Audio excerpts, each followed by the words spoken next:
सिकंदर एक महान विश्व प्रसिद्ध यूनानी सम्राट था जो कि युद्ध में जीतने के लिए विजय के लिए जाना जाता है।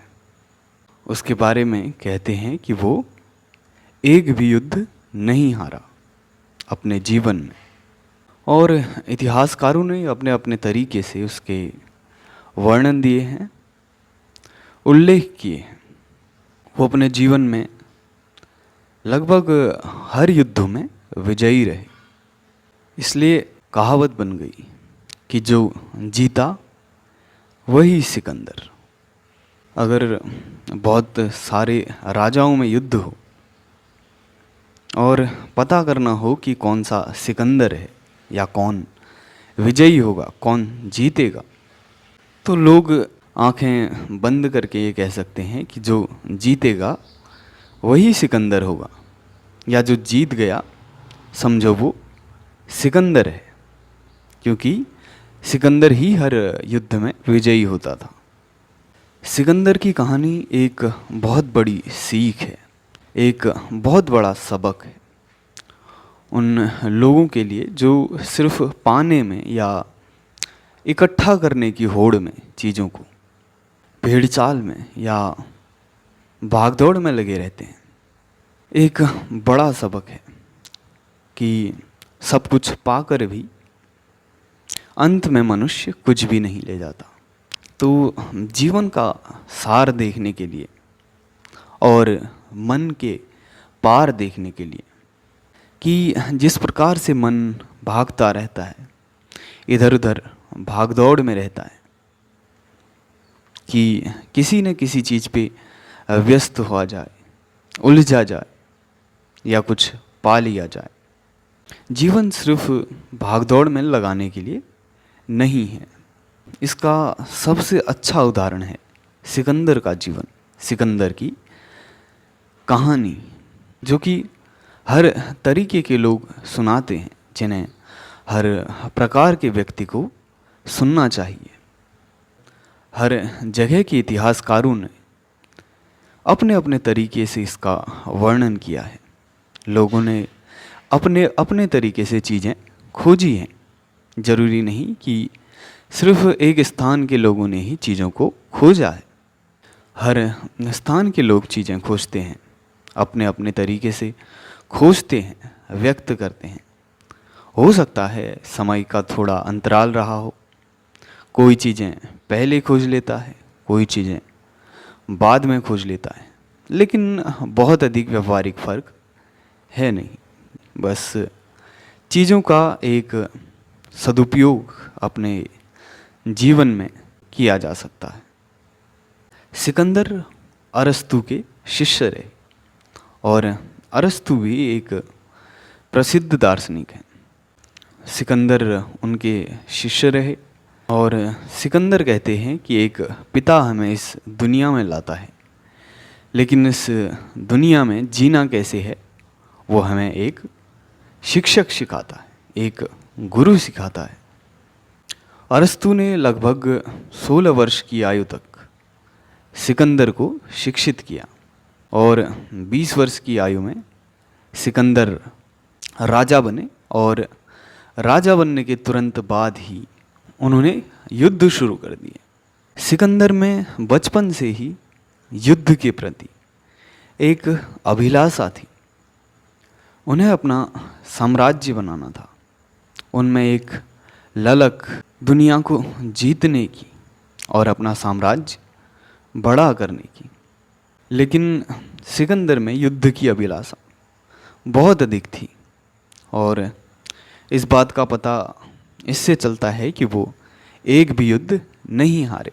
उनका नेतृत्व कितना सशक्त था, कितनी निपुण उनकी युद्ध कला थी, ये इस बात का प्रमाण है। सिकंदर कहते हैं कि मैं शेरों की फौज से अधिक भेड़ों की फौज से डरता हूँ। बस अगर भेड़ों की जो सेना है उनका नियंत्रण शेर करें, और शेरों की फौज का नियंत्रण अगर भेड़ कर रहे हों। इसी प्रकार से एक कहानी है सिकंदर और डायोजनीस की। एक किस्सा है उन दोनों के बीच का।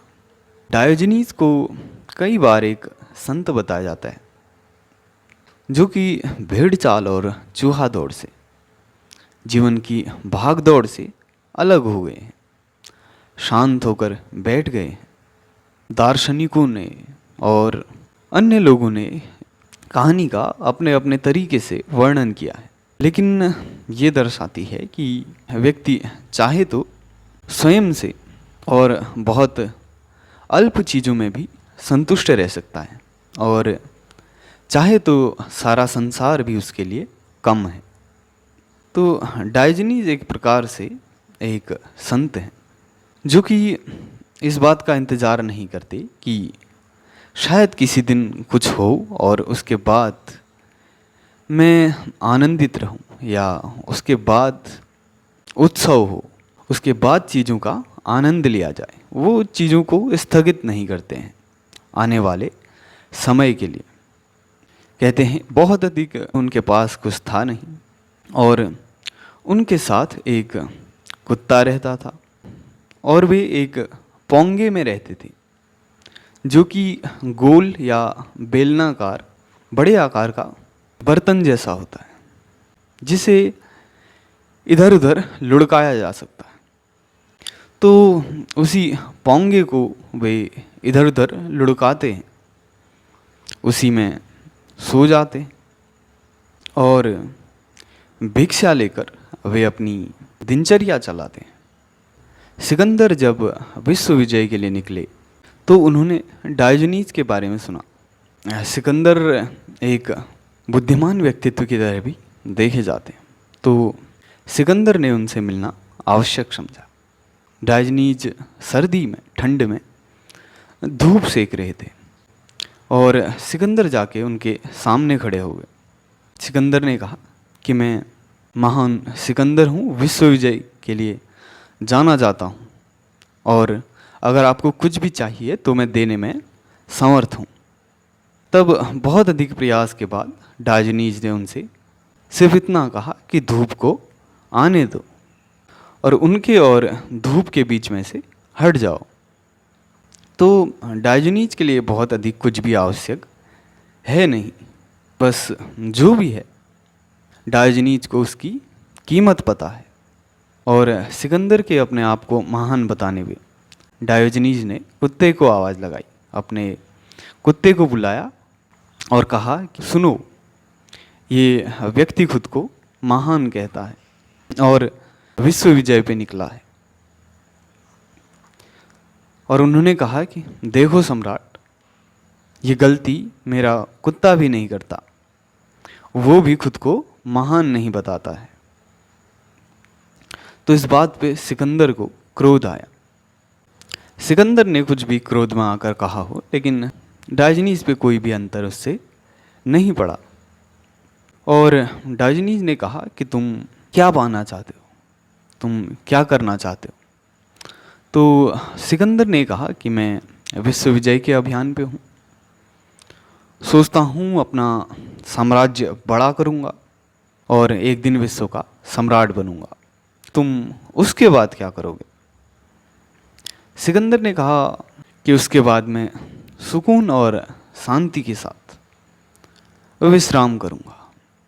तब डायोजनीज ने उनसे कहा, देखो, इसके लिए विश्व विजय पे जाने की आवश्यकता नहीं है, कोई आवश्यकता नहीं है इतना संघर्ष करने की, पूरे विश्व का चक्कर लगाने की, इतने युद्ध लड़ने की।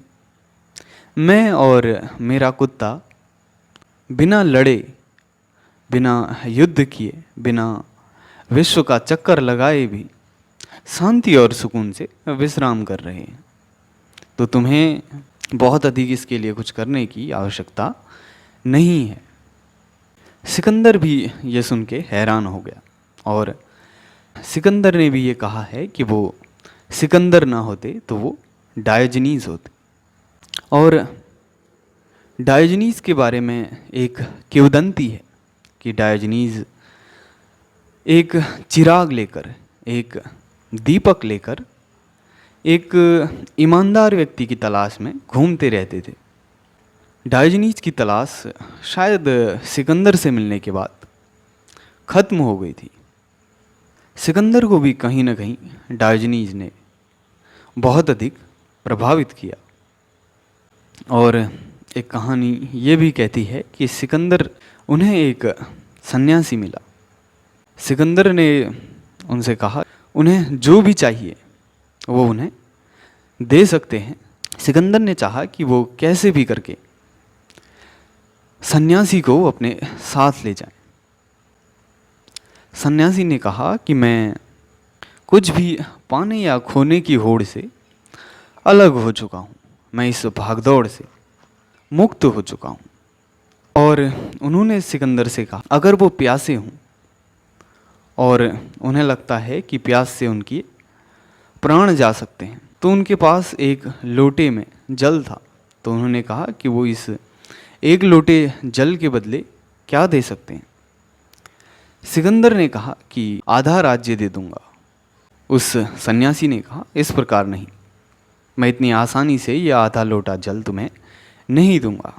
मान लो तुम रेगिस्तान में हो और तुम्हारे प्राण निकलने ही वाले हैं और मेरे पास एक लोटा जल है, तो अब बताओ तुम इस जल के लिए क्या दे सकते हो। सिकंदर ने कहा कि अति आवश्यक हो तो मैं अपना पूरा राज्य भी दे दूंगा। मुझे युद्ध कला आती है और मैं वापस से हो सकता है कि अपना राज्य पुनः जीत लूं। तब उस सन्यासी ने कहा कि तुम्हारे राज्य की कीमत मेरे इस एक लोटे जल से अधिक नहीं है। क्यों इस भागदौड़ में लगे रहते हो और क्यों मुझे भी अपने साथ ले जाना चाहते हो। इस बात से सिकंदर को समझ आ गया कि बाहर की दुनिया में पा लेने से, विश्व विजय कर लेने से भी व्यक्ति कुछ भी साथ नहीं ले जा सकता है। और कहानियों का सार भी इसी प्रकार है कि किसी को भी बस भागदौड़ में बिना देखे अपना जीवन नहीं लगाना चाहिए। तो सिकंदर को इस बात का एहसास हो गया कि बाहर पा लेने से भी, बाहर सब कुछ इकट्ठा कर लेने से भी उन्हें कुछ नहीं मिलने वाला।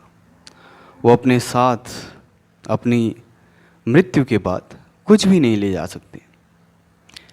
कई बार कहते हैं कि उन्होंने अपनी माँ से मिलने की इच्छा प्रकट की और कहा कि वे किसी भी प्रकार से उन्हें 24 घंटे तक बचा लिया जाए जिससे वो अपनी माँ से मिल सकें।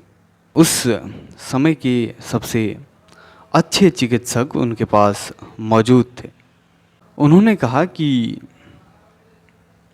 अब ये मुश्किल है, वे उन्हें बचाने में असमर्थ हैं। सिकंदर ने फिर उनसे एक इच्छा चाही जिसे 3 हिस्सों में भी देखा जाता है। पहला ये कि जब उनका शव ले जाया जाए तो वो सबसे प्रसिद्ध और बड़े चिकित्सक हों, ताकि ये बताया जा सके कि जो सर्वश्रेष्ठ चिकित्सक हैं मौत को वो नहीं टाल सकते। और दूसरी इच्छा में सिकंदर ने कहा कि जब उनको ले जाया जाए तो रास्ते में उनकी सारी धन दौलत और हीरे जवाहरात बिछा दिए जाएं, ताकि ये पता लग सके कि धरती से कोई कुछ भी नहीं ले जाता। धरती का जो भी है वो यहीं रहना है। मृत्यु के बाद कोई भी चीज़ अपने साथ नहीं ले जाई जा सकती। तीसरी इच्छा में उन्होंने कहा कि जब उनका शव ले जाया जा रहा हो तो उसके हाथ खाली और बाहर को निकाल दिए जाएं और उनको खुला हुआ रखने की व्यवस्था कर दी जाए। तो जब उनके शव को ले जाया गया तो हाथ बाहर को थे और खाली थे। उन्हें ये दर्शाना था कि विश्व विजय करने वाला, विश्व विजय के लिए निकलने वाला सिकंदर भी खाली हाथ जाता है।